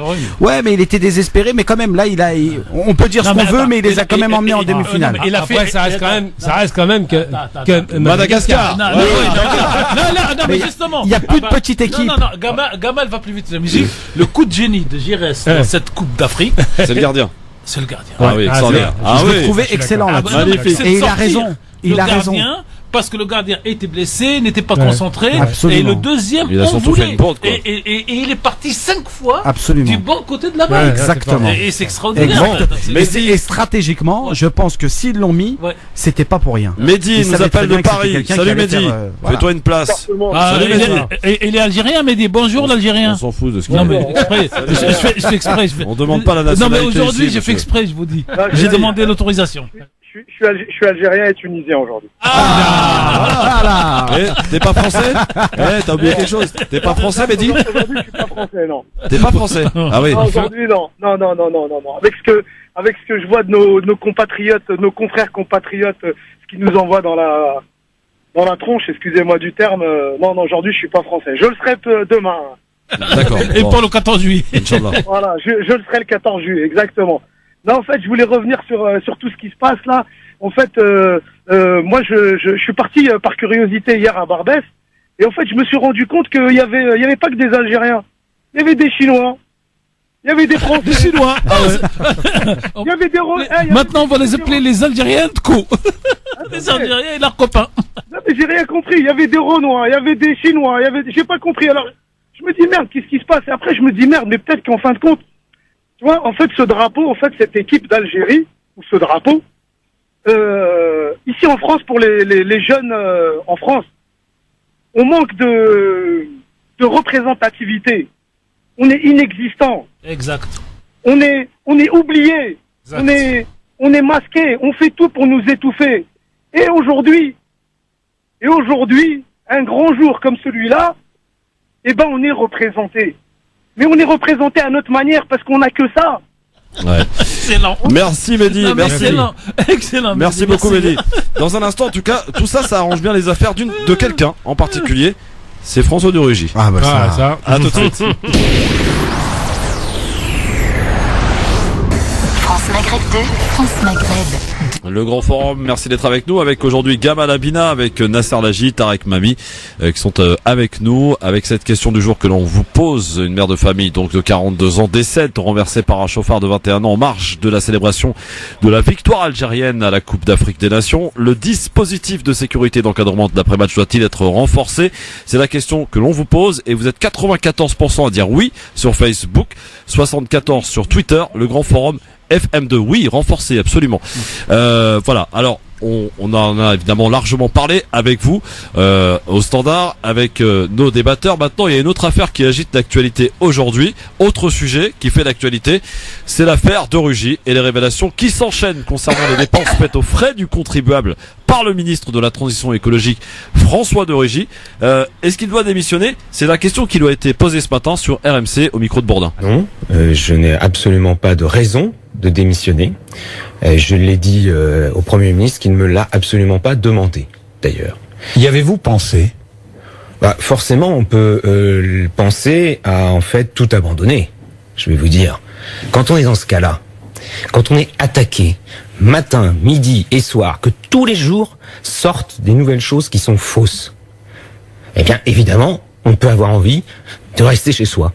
On peut avoir envie de lâcher prise. Mais je ne le ferai pas, car je suis très en colère.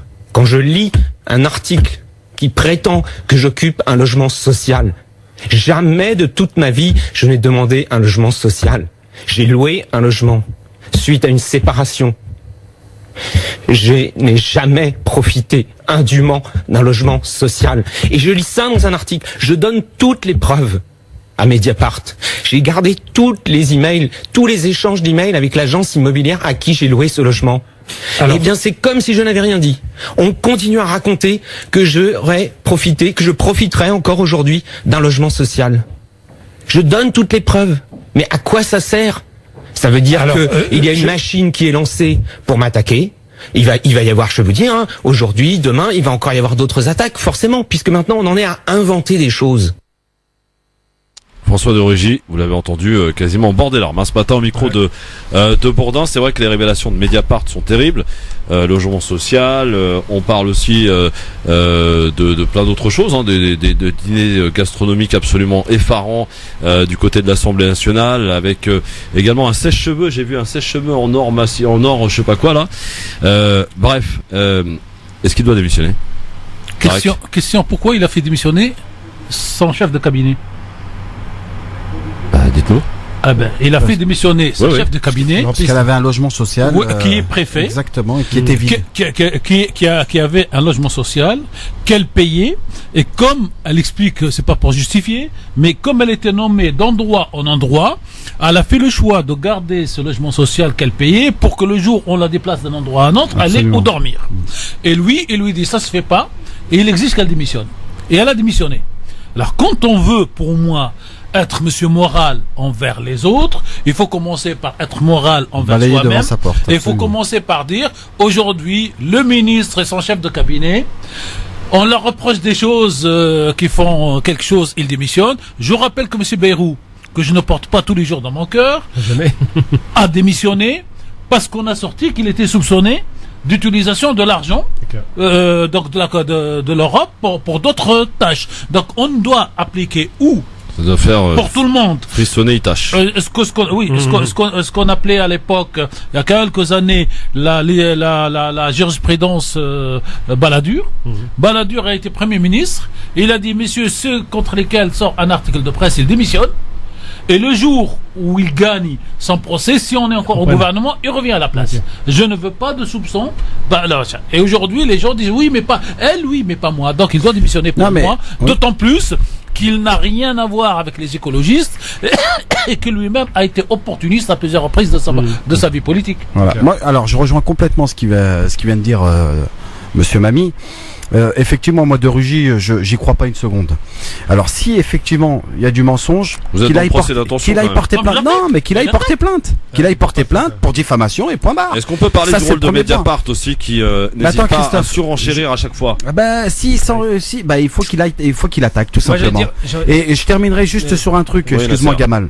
De Rugy, et il a bien fait de le rappeler, Monsieur Mamie. Est-ce qu'il faut rappeler à Monsieur de Rugy que quand il avait fait son engagement au sein des primaires des socialistes, où il avait dit que je respecterai mon engagement et que je soutiendrai le candidat qui sortira de cette primaire, mais qu'il a rien respecté. Donc pour moi, ça ne peut être qu'un menteur. Et je ne peux pas lui faire confiance. Je ne peux pas faire semblant de dire oui, il a peut-être raison. Non, donc il doit démissionner. Qui démissionne, bien sûr. Il y a deux choses. Là, c'est bien de souligner ça. D'abord, quand quelqu'un s'engage et qu'il donne une parole, s'il n'y a pas de parole publique, c'est pas la peine. C'est-à-dire que là, tout est caution, sujet caution dans son propos. Ensuite, sur la question Mediapart, évidemment qu'il démissionne, ça va de soi. Sur la question de Mediapart, si c'est avéré, et Mediapart, jusqu'à présent, ils n'ont jamais, il faut le rappeler, jamais perdu un procès. C'est-à-dire que le travail d'Arfi et de son équipe prouve que la crédibilité pour l'instant, il y a que l'affaire Sarkozy qui n'est pas encore tout à fait tranchée. La crédibilité pour l'instant. Et l'affaire Tapi, où le tribunal a décidé à notre choix, sans dire que ça n'a pas existé. Voilà, donc on n'est pas sur le fond. On est sur, à la limite, Tapi, c'est pratiquement, on a l'impression que c'est presque un sauvetage pour sa vie. Mais bref. Ça veut dire que Mediapart, pour l'instant, n'a jamais été inquiété parce qu'ils font leur travail de journalistes d'investigation, ils le font très bien. Et j'ai envie de dire que, aujourd'hui en France, le seul organe de presse objectif, indépendant et qui travaille sincèrement et sérieusement, qui est une sorte de comme à l'époque du New York Times, des grands journaux américains et du monde des années 80. Et du monde des années 80, mais enfin c'était encore le même arbitre qui était à la tête, ça restait encore Edwy Plenel. Le seul organe de presse en France indépendant, sérieux, qui fait son travail, qui n'est pas condamné, il faut le rappeler, c'est Mediapart. Donc quand il y a de la fumée quelque part et que c'est Mediapart qui montre la fumée, on peut penser que quelque part, il se trompe pas. Absolument. Bon, alors c'est vrai qu'il y a quand même pas mal d'accusations, logement social, des dîners. Alors c'est vrai que là par exemple on nous sort des caviars, du champagne à outrance, mais attendez, il n'y a rien d'illégal là-dessus. Il n'y a rien d'illégal là. Oui, il n'y a rien d'illégal, je suis d'accord, mais pour la morale à Mediapart, c'est effectivement de sortir des choses avérées ou qui s'avèrent en tout cas vraies, qui sont légales mais immorales. Mais voilà, c'est d'en rajouter une couche quoi, je veux dire, voilà, c'est tout le temps d'en faire un maximum pour discréditer quelqu'un, à croire que Edwy Plenel, pour faire simple, a des comptes à régler avec le pouvoir en place, franchement. Faut être honnête sur Edwy Plenel. Là, pour le coup, je l'ai rencontré d'ailleurs sur la question algérienne. Edwy Plenel, par exemple, il est bon sur l'Algérie, il est pas bon sur le Maroc parce qu'il parle pas du harek marocain. Donc déjà, on se demande pourquoi il fait ça. Il est reçu par les autorités marocaines, il prend pas de risque. Mais c'est vrai, moi sincèrement, c'est désolant. Parce que si Edwy Plenel est cohérent, il est cohérent avec tout le monde. Mais par contre, en France, là, on peut pas lui retirer cette cohérence. Edwy Plenel, il cartonne à gauche, à droite, au centre, partout. C'est-à-dire qu'il fait son travail de journaliste. Et là-dessus, on peut pas dire Edwy Plenel a des comptes à régler avec le pouvoir. Il a des comptes à régler avec la morale politique, et la morale politique aujourd'hui est absente. Moi, la morale. Il a connaît la morale, lui? Mais il y a pas de morale, c'est un journaliste. Il est là pour travailler. Oui. Mais il fait de l'argent. On peut fouiller un peu dans le passé de Plenel, ça vous dit? Ce serait intéressant, mais au-delà au-delà de ça, PNL, soit sur ceux qui attaquent sa fille indirectement. Oui, mais au-delà de ça, il y a une chose qu'il faut pas oublier. 2 jours après le déremboursement de l'homéopathie, les types ils savent du caviar. Faut quand même pas délirer. On ne donne pas des leçons au peuple quand on sert à sa plein régime. De Rugy te dit j'aime pas le caviar. Qui est l'homéopathie, il reste le caviar. Le champagne ça me fait mal à la tête. Il l'a servi. Il l'a servi exactement. Mais en même temps, non, mais moi ce qui me désole dans tout ça, c'est qu'il faut voir aussi la situation en France. Bah oui. Quand on voit le mouvement des Gilets jaunes, ce que ça a donné, quand on voit la crise qu'on vit en France depuis ces derniers mois, excuse-moi, c'est pas forcément le meilleur exemple qu'il faut donner à la population. Alors la réponse que j'ai envie de te donner, c'est 23% Macron. Oui, aux européennes. Oui, mais avec combien d'abstention? Ouais. Alors, je rajoute juste un point de détail de l'histoire, comme dirait l'autre. Point de détail, c'est dangereux. Justement, sans que ce soit. Faites attention à ce que il est trop à droite aujourd'hui. Hein. C'est inquiétant, hein, la pénalisation. Ça sera que pour aujourd'hui. Okay. Je vous rassure.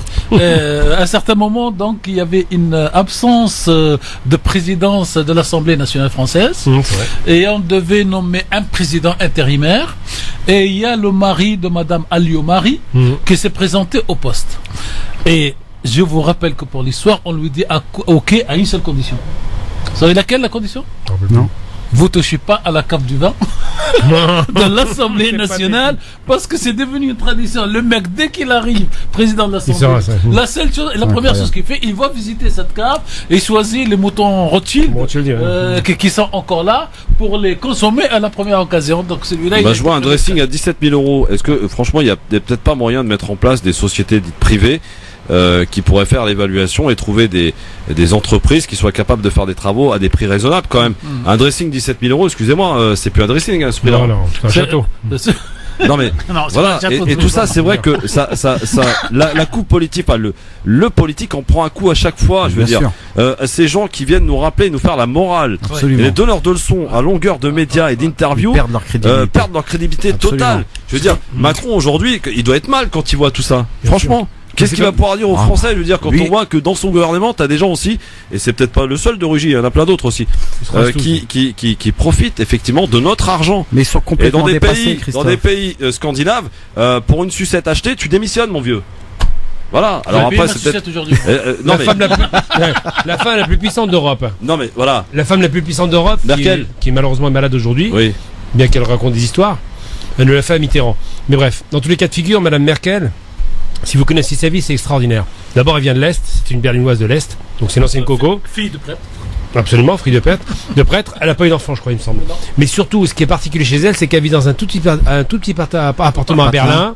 Elle n'a pas de garde du corps, elle fait ses courses elle-même. C'est incroyable. C'est le dénuement. En France. Ben jamais. C'est des rois. Elle a l'impression qu'on a coupé la tête du roi pour mettre un nouveau roi. Je veux dire, c'est quand même gravissime. Comment peuvent-ils avoir des fonds spéciaux? Comment peuvent-ils s'octroyer des caves à vin? C'est quoi ces Assemblée nationale qui caves à vin? Alors, je vous rappelle dire qu'il y a une nouvelle affaire qui sort pour M. Cambadélis. Oh bah c'est un classique chez lui. Avec 18 autres députés. Monsieur Cambadélis, qui c'est pas à sa première, c'est pas de la diffamation, il est déjà passé par l'affaire UNEF il y a quelques années.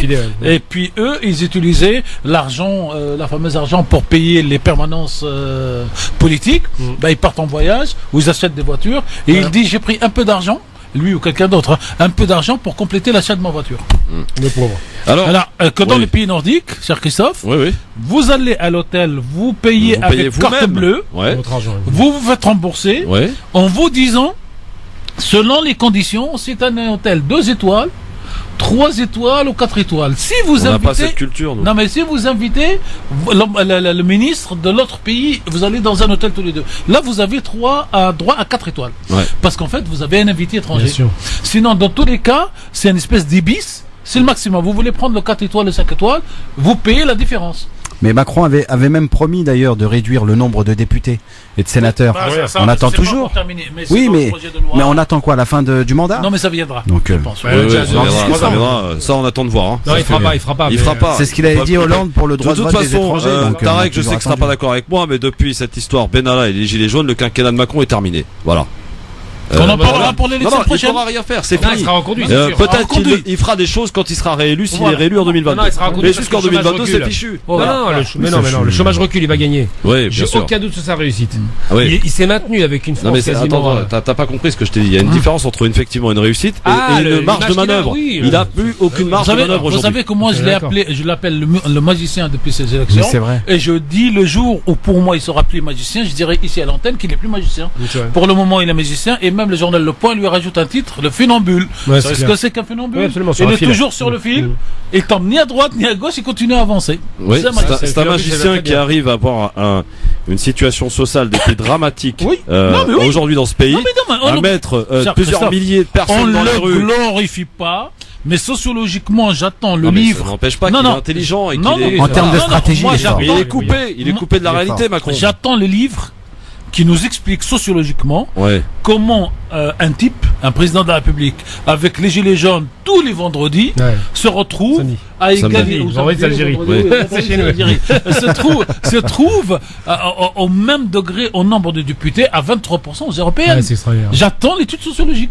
Elle est toujours pas venue. Non mais il y a une grosse assise populaire, Macron, c'est évident. Non mais attendez, Tarek, vous allez pas faire mine comme ça de découvrir ça. Vous oubliez quand même un paramètre extraordinaire, c'est l'abstention. Et tous ces gens qui justement, au travers de cette affaire des Rugis et bien d'autres, sont dégoûtés de la politique et ne veulent plus aller voter. Donc vous avez effectivement ce socle qu'il a conservé et qui a continué de voter pour Macron. Mais si tout le monde vote, tous ceux qui se sont abstenus, Macron ne serait jamais passé. Christophe, une petite question de football. À la fin d'un match. Qu'est-ce qu'on dit? On dit qui a gagné le match. Non mais d'accord. Excusez-moi. Et c'est lui qui commence à dire mais t'as vu, mais l'arbitre, mais il y avait un penalty, de quelle manière?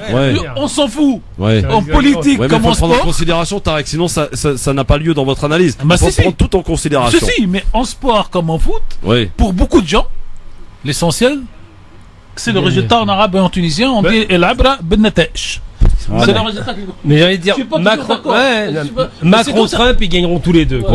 Mais il faut regarder aussi les dégâts qu'ils font aussi derrière. C'est monstrueux. Et ça, c'est monstrueux. Quand on regarde, là, le problème qu'on a sur la question de l'Algérie, c'est que parce qu'il y a aussi la banlieue qui est abandonnée. Et ça, faut pas négliger. Ça, c'est pas Macron, pardon de le dire, mais c'est pas Macron. D'accord. Non, Macron est responsable aussi. Il a contribué. Donc, Chirac, Hollande. Non, il faut revenir en avant. Mitterrand. Non, c'est Mitterrand. Il a aucune marge de manœuvre. Que Macron est surendetté, le pays surendetté. Moi, ce que je lui reproche, c'est pas la banlieue, parce que la banlieue, c'est foutu. Faut être très clair, la banlieue, pour réparer les dégâts qui ont été occasionnés là-bas, il va falloir des décennies. En revanche, Macron, le problème, c'est que quand il arrive, il dit, ça coûte un fric dingue, les services sociaux. Ça fait peur. Parce que là, il tape vraiment sur les pauvres et les plus fragiles. Et ça, c'est sa responsabilité. Parce que quand il commence à serrer la vis au niveau de la pauvreté la plus extrême, quand il dérembourse des médicaments, quand il commence à revoir tous les systèmes de santé, quand il revoit l'histoire des APL, enfin, chaque fois, tout ce qui est amortisseurs sociaux, ce qui fait que les gens ne se suicident pas, il est en train de les faire sauter. Non mais Gamal, quand tu regardes bien quand tu regardes l'État et la banlieue, ils sont complètement... Il n'y a plus de lien, il n'y a plus rien. Absolument. Donc quand je dis qu'il y a une responsabilité, c'est qu'on se rend pas compte, mais dans 10 ans ou dans 5 ans, ça risque de péter. Oui, je suis d'accord. Et ça, et d'ailleurs même bien avant. Ce qu'on a connu en 2005, ça risque effectivement de se reproduire. Absolument. En deux fois pire. Et pas dans pas très longtemps d'ailleurs. Et ça a déjà pété. Ça va commencer. C'était ce qu'on appelait les émeutes, que j'appelle donc les révoltes, puisque c'est une révolte populaire. Qui ont été manipulées. Oui, il y a beaucoup de choses. Par Sarko. Oui, évidemment, parce qu'il voulait devenir président. Il a flingué Sarko, il a allumé l'incendie. Il a laissé le Premier ministre éteindre, nettoyer les poubelles en établissant le couvre-feu. Mais je rappelle que 2005, c'est les révoltes des banlieues. Sarkozy 2015, c'est la Kalachnikov. Oui, mais 2015, 10 ans plus tard, Kalachnikov dans les salles. C'est ça qu'il faut comprendre. C'est que la réaction de violence extrême est arrivée à la suite des banlieues. On fait pas de lien entre les révoltes des banlieues et les Kalash, mais je suis désolé, c'est le cas. Il y a des gars qui parlent les banlieues et les gilets jaunes aujourd'hui. Alors que c'est une autre façon. C'est une autre expression. C'est une nouvelle expression. Mais ce qui fait pas peur à Macron. Gamal, quand on découvre aujourd'hui à la télévision, samedi après samedi, la violence policière sur des petits blancs, pardon de parler comme ça. Là, les gens s'interrogent, commencent à sortir des critiques, etc. Quand c'était en banlieue, et c'est pas d'aujourd'hui, les violences policières en banlieue, ça remonte à 30-40 ans. Mais le problème, c'est que personne s'en de plus. Et ces mêmes gens qui se sont fait tabasser par la police disaient, oh bah c'est bien fait pour eux, ils l'ont bien cherché. Je suis d'accord, mais juste une chose importante. C'est très important de le souligner. Le problème des gens, ils ont oublié que la Révolution française, c'est pas faite sur la promotion de l'égalité, ça c'est pas vrai, c'est un mythe. La Révolution française, c'est faite sur la peur du gendarme. C'est-à-dire que ce qui a fait tenir ces différentes restaurations de la République, c'est la peur du gendarme. La peur du gendarme, il y a 40 ans, vous vous rappelez, vous êtes suffisamment âgé pour vous rappeler ça. Moi, c'est en 70. Oui, comme moi, je suis vieux. Moi aussi. Non, je parle pas de la Révolution. Ça y est, c'est le club des seniors, t'as vu Nasser? Les seniors entre eux, tu vois. Je te jure. La chanson, Pascal Sevran. On a eu les mêmes chansons. En 70, je me rappelle, la police tapait pas sur les banlieues, on était trop petits. Par contre, elle tapait sur les Français, et méchamment. Et on appelait ça la violence policière avant nous. Et les gens oubliaient qu'il y avait beaucoup, parce qu'on parlait à l'époque des bavures, mais combien de Français mouraient à la suite de violences policières? Il n'y avait pas de la police. Oui, mais Gamal, la crainte aujourd'hui de l'État, c'est qu'il y ait un accord entre la banlieue et les gilets jaunes. Là, mais c'est pas, je suis pas très. Pour le moment, non, mais ça va arriver. Ça risquerait de se rapprocher très rapidement, d'ailleurs. Je pense. Il va y avoir une convergence sur ça, en fait, cher Nasser. Bien près du micro, monsieur Mami. Pour un homme de radio, quand même. Oui, excusez-moi. Pour un créateur. Non, on fait ce qu'on peut. En fait, les études sociologiques parlent des classes populaires, des classes travailleuses et de monopole de la violence de l'État. Et donc c'est toujours les plus pauvres, les plus travailleurs qui sont dedans. Ce qu'il faut rajouter à cette analyse classique marxiste de l'histoire de 1789, j'allais dire à 1962, et quand je dis 62 c'est l'indépendance d'Algérie, c'est que vous y rajoutez une dimension ethno-religieuse qui n'existait pas auparavant. Et donc vous avez un approfondissement de la souffrance de ceux qui souffrent et de la violence de l'État au-dessus qui viennent se rajouter. Oui, c'est vrai. Et en même temps, vous avez cette France d'aujourd'hui qui permet à ceux qui sont issus de ces communautés nouvellement françaises, dès qu'elles ont un peu de sous, elles quittent elles-mêmes les banlieues pour aller acheter un pavillon. Absolument. Donc il faut toujours avoir, pour terminer raisonnablement, cher Christophe, cette vision globale, qu'il y a les déterminismes, qu'il y a l'habituel, et qu'il y a dans l'habituel l'exceptionnel, c'est-à-dire que ceux qui viennent 30 ans après, ils comprennent comment ça marche et ils quittent les banlieues pour aller s'installer ailleurs et ils se mettent à mettre leurs enfants dans les écoles privées catholiques pour leur offrir l'avenir de ceux qui regardent à la télévision. Vous me tendez la perche, école privée. On peut faire le résultat de Averroès. Apparemment, il a été bon encore cette année, Tarek. Ah oui, super, il a été beau et donc on devait avoir le patron, on l'aura peut-être la semaine prochaine pour qu'il nous le commente, mais il est classé 6e. On parle du lycée privé Averroès à Lille. À Lille, voilà. En clair, aujourd'hui, il y a 3 lycées musulmans qui méritent ce nom et qui tournent. Il y en a un, donc le premier et le meilleur d'entre eux, c'est Averroès à Lille. Le second, le second et le troisième, je les mets à égalité, c'est El Kendi à Lyon, et notre ami Mehdi Chebaiki pourra en parler mieux que moi, et le lycée Ibn Khaldoun à Marseille, et ça, on a un partenariat avec eux, on l'a visité. Et donc, aujourd'hui, quelque part, j'espère qu'on ne va pas rentrer dans la course au lycée comme on est rentré dans la course aux mosquées. Oui, ça c'est clair. Parce que quand on est rentré à la course aux mosquées, chacun voulait sa mosquée dans sa ville, après dans son quartier et après dans sa rue. Et aujourd'hui, nous sommes en train d'aller vers chacun son lycée, alors qu'aujourd'hui, Averroès ou d'autres, ils ont l'internat, et j'allais dire, ils ont une capacité, et pourquoi pas avoir 3, 4, 5 grands lycées, à Lille, à Paris, il n'y en a pas, à Lyon, à Marseille, peut-être à Bordeaux. Ils sont sous contrat, Averroès? Oui, non, mais ils ont tout. C'est-à-dire, c'est comme des vrais lycées, quoi. C'est des vrais lycées, comme les cathos, comme les juifs, comme les. Ça coûte pas trop cher. Non, mais ça coûte pas très cher. Et les profs sont payés par l'État. C'est excellent. Voilà. Et donc, il faudrait peut-être se contenter, j'allais dire, bon, je vais exagérer, d'une dizaine de grandes villes, pour que dans chaque région, on ait le bon lycée et qu'on ait les bons résultats. Alors, 6e au niveau du baccalauréat, et je crois qu'il a fait passer une centaine de personnes en brevet libre, dont près de 90% ont réussi alors qu'ils n'étaient pas scolarisés. C'est quelque chose d'extraordinaire. On en parlera avec Amar Lasfar, donc qui sera peut-être avec nous la semaine prochaine. Oui. Cher Tarek, vous vouliez nous parler de votre escapade du côté de Tanger au Maroc. Je m'y attendais pas, mais j'ai été à Tanger presque par effraction, presque par, je dirais pas opportunisme, mais par obligation médiatique qui s'est imposée à moi, puisque j'étais en Tunisie pour représenter notre radio France Maghreb 2 à l'ASBU, l'ASBU étant l'association de toutes les radios publiques du monde arabe. Et donc France Maghreb 2 a été invitée cette année, elle a eu son stand, et on a présenté le travail de France Maghreb 2 à toutes ces radios publiques du monde arabe. Et au retour, donc Tanger Med 2 m'appelle, je me rends, et là je découvre un complexe portuaire, une fierté marocaine, peut-être maghrébine, et je dirais à la fin pourquoi maghrébine.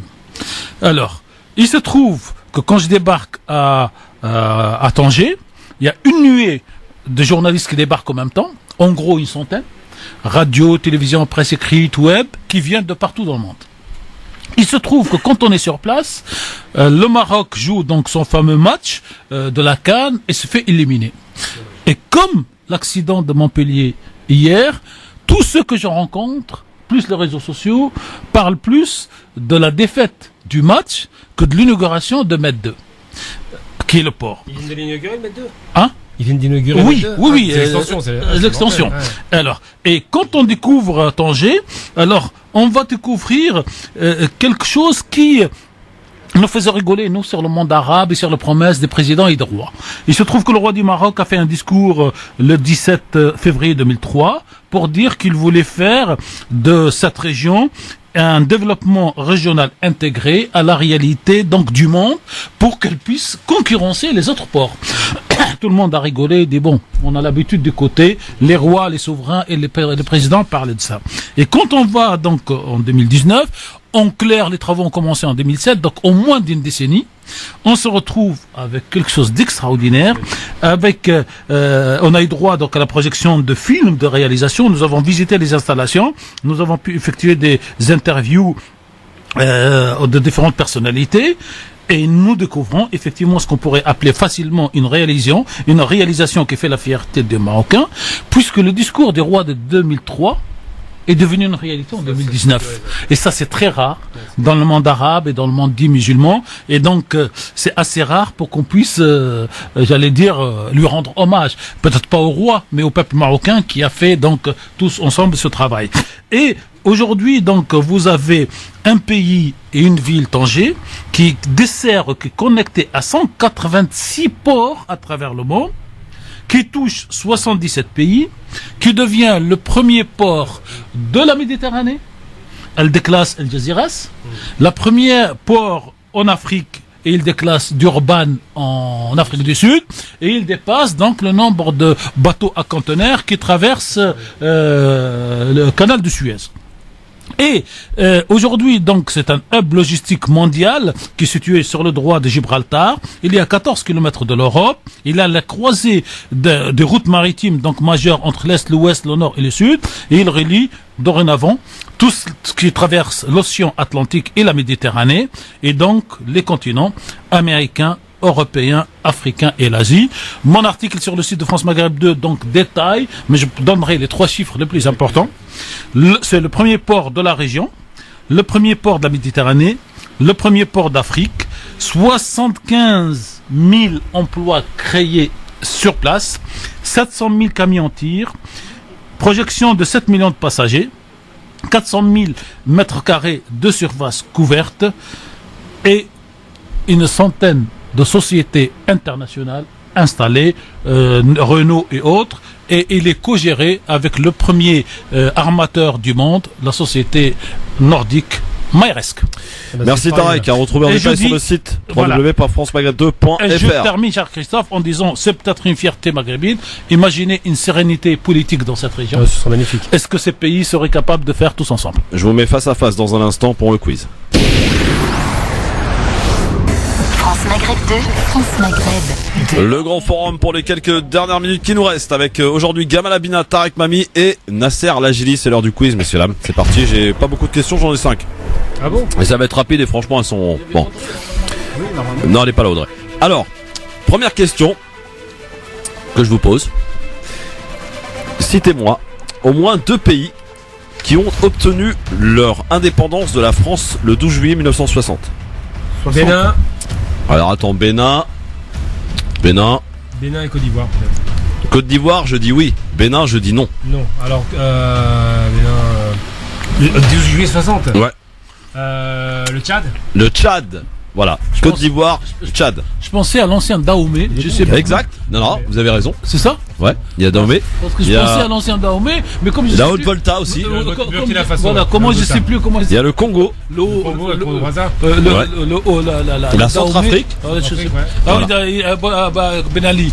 De Gaulle a fait un gros lot ce jour-là. Comment ça, Ben Ali? Non, Qu'est-ce mais, qu'il a, Ben Ali? non, mais c'est parce que c'est Ben Ali qui a leur donné la truc. Non, c'est De Gaulle. Je fais de la provoque aujourd'hui, je vous ai dit, Christophe. Faites attention, Tarek. Alors, deuxième question. Quelle ville, européenne fut divisée en 4 zones le 12 juillet 45? Berlin. Bonne réponse. En 4 zones. 4 zones. Je m'en fous de la journée, mais ça peut être que Berlin. Alors ça, c'est une question rapidité. Quel pays remporte la Coupe du Monde en 98? France. C'est gamin. Égalité à 3 là. Les 3 on l'a dit en même temps. La question qui se passe là. C'est bon, non, mais c'est une question de rapidité pour voir si vous suivez. Ouais. Je cherche un homme politique français, messieurs, qui fut Premier ministre de la France, mais également candidat à l'élection présidentielle de 2002, né le 12 juillet 1937. Non. Non, Jospin. Jospin. Jospin. Excellente réponse de Tarek Mami. Bon, Dernière question. Alors là, celle-là est plus dure. Quel pays remporte la petite finale à la Coupe du Monde 2014 en battant le Brésil? L'Argentine? Non, c'est pas l'Argentine. C'est pas l'Allemagne? Non, c'est pas l'Allemagne. Donc la France? Non, c'est pas l'Italie ni la France. La petite finale. La petite finale en 2014. La Russie? Non. Portugal, non? Non. Angleterre? Pas de Portugal ni Angleterre. Il reste rien du tout. La Tunisie. Non, mais non. Pas Yougoslavie, la. On parle de petite finale. Ah, c'est pas la Corée? Pas la Corée, comment ça s'appelle? Corée du Celle qui a Nord. perdu contre la Corée du Sud, France. Corée du Sud. Le Japon? Non, c'est celle pas qui le a Japon. perdu contre la France en finale. Comment ça s'appelle? Je parle de la petite finale. Oui, attention. oui, celle Oui. qui a perdu contre la France à la dernière finale. Corée du Sud non plus. Non. Comment ça s'appelle? Le pays européen. Oui, c'est un Grèce. pays européen. C'est Oui, pas la non. Grèce. Non, plus. c'est le pays coupé en 3 de Yougoslavie. C'est la Serbie. L'autre. C'est le pays coupé en 3. Monténégro, Croatie. Non, c'est pas la Croatie. C'est bien, c'est un peu plus près d'ici. Ouais, ici. Ouais. L'Espagne. Non. L'Italie, l'Italie qui n'a pas été Non, citée. c'est pas l'Italie. Alors on va faire pas Turquie, pas L'Angleterre. Mais non, mais pourquoi vous allez si loin? L'Angleterre. À côté de la Belgique. Belgique, Pays-Bas, Pays-Nord. Voilà. Là, Enfin. Christophe, ça vous comptez pas le point parce que c'est plus qu'un 10. Vous avez tout donné, tout l'indice. Bah ouais, mais attendez. C'était long. Bon, qui a gagné? J'en sais rien. En fait, tout le monde a gagné. Jacques Martin. Moi j'aime bien quand on gagne tous le vendredi. Ouais, c'est mieux. Oui, c'est ça. Le jour du Seigneur. Juste un petit mot avant de partir. Vraiment, les gars, on espère évidemment cette victoire tunisienne et algérienne. Et on espère dimanche. derrière J'ai une Mais question. calmez-vous, quoi. un comportement. question. Voilà. Quel est le seul pays au monde à avoir un slogan pour son équipe de foot? L'Algérie. 1, 2, 3, vive l'Algérie. Oui. Bah alors, soyez digne du drapeau. Soyez ouais. digne. Alors ça, je vais pas vous dire le slogan sur Ben Ali parce que là on va me faire écorcher. Qu'est-ce que vous avez avec Ben Ali aujourd'hui? J'ai dit que j'allais faire de la promo Il est en toute la Arabie journée. Saoudite d'ailleurs. Il paraît qu'il est pas en très bonne santé. Ah ben il est très. Il y a moins d'argent. Ouais. Je souhaite tout simplement que la Tunisie et l'Algérie se retrouvent en finale. Ouais, Ah oui, j'espère ça serait tout magnifique. simplement C'est que vendredi dimanche, prochain, les gars, 19h. voilà, et que dimanche Vendredi prochain. tout se On passera sera tous là. pour le si mieux. c'est le cas. Donc Pour voilà. le commentaire. Il faudrait, Vraiment, il faudrait je- que vous ameniez une télé, qu'on Ouais, regarde tous le match il à n'y a la aucun radio. problème, Ah bah, je vous franchement, amène ça. plaisir. Vous voulez la voir tout de suite? Ah Il non. est déjà sur le téléphone, il n'y a plus qu'à brancher c'est son. bon. C'est pire que Macron et c'est un vrai magicien. Hein. T'arrêtes pas de- Absolument, c'est impressionnant. Bon, en tout cas, oui, non, mais En s'il tout vous cas, j'ai plaît, vu ça sur ma comportez-vous bien. petite télé hier soir, Ouais, un bon comme tous les matchs. Non, mais sérieusement, ayez un bon comportement. Allez Ah fêter oui, c'est comme il se important. doit cette victoire. Soyez digne. Regardez Alors, ce qui se passe en Algérie. Le alors, Hirak. comme il est 59, effectivement, Christophe, je redeviens sérieux pour la fin de l'émission. Oui, s'il vous plaît. Je Parole de souhaite, sagesse. je souhaite que tous les supporters, en tout cas que tous les auditeurs de France Maghreb 2 donnent le meilleur exemple Ouais. et nous fassent à Paris ce que les Algériens font à Alger en termes de civilité Absolument. et Exact. de respect des lois de la République et que ceux qui n'écoutent pas la radio soient, informés pour ceux qui l'écoutent, comme disait Djouha, que celui qui a écouté dit à ceux qui l'ont pas encore fait. À la Merci semaine Tarek. prochaine. Ça suffira pour aujourd'hui. Merci Nasser Lagi, merci Gamal Amina. Merci à tous les trois. Dans un instant, le grand forum du sport. On va revenir, on va parler du foot évidemment, mais là on va s'intéresser bien entendu à la tactique, au jeu, à ce qui s'est passé hier soir et qu'est-ce qu'on a eu peur pour l'Algérie. Ce fut dur et compliqué. On en reparle en détail avec nos amis Razik Petish et Hicham Terak juste après le rappel de l'actualité, puisqu'il est, mesdames, mesdemoiselles, messieurs, à Paris et comme partout ailleurs en France d'ailleurs, 18h. Le rappel de l'actualité de ce vendredi soir. Bonsoir. François de Rugy a voulu sauver sa tête en offrant la mienne. Accusation de son ex-directrice de cabinet, limogée hier pour avoir conservé un logement HLM alors qu'elle n'habitait plus à Paris. Nicole Klein confirme par ailleurs à Ouest France l'existence du dîner de lobbyistes de l'énergie en mars dernier au ministère. Dîner dont elle a été écartée, dit-elle, par le ministre lui-même. Plusieurs centaines de sans-papiers évacués du Panthéon à Paris. Ils occupaient le bâtiment depuis le début de l'après-midi pour réclamer leur régularisation ainsi qu'un rendez-vous avec Édouard Philippe. Les migrants et leur soutien continuent à manifester devant l'édifice. 2 mois de prison avec sursis pour l'homme qui avait proféré des injures antisémites contre Alain Finkielkraut en marge d'une manifestation de Gilets jaunes à Paris. Le tribunal a reconnu le caractère antisémite des propos.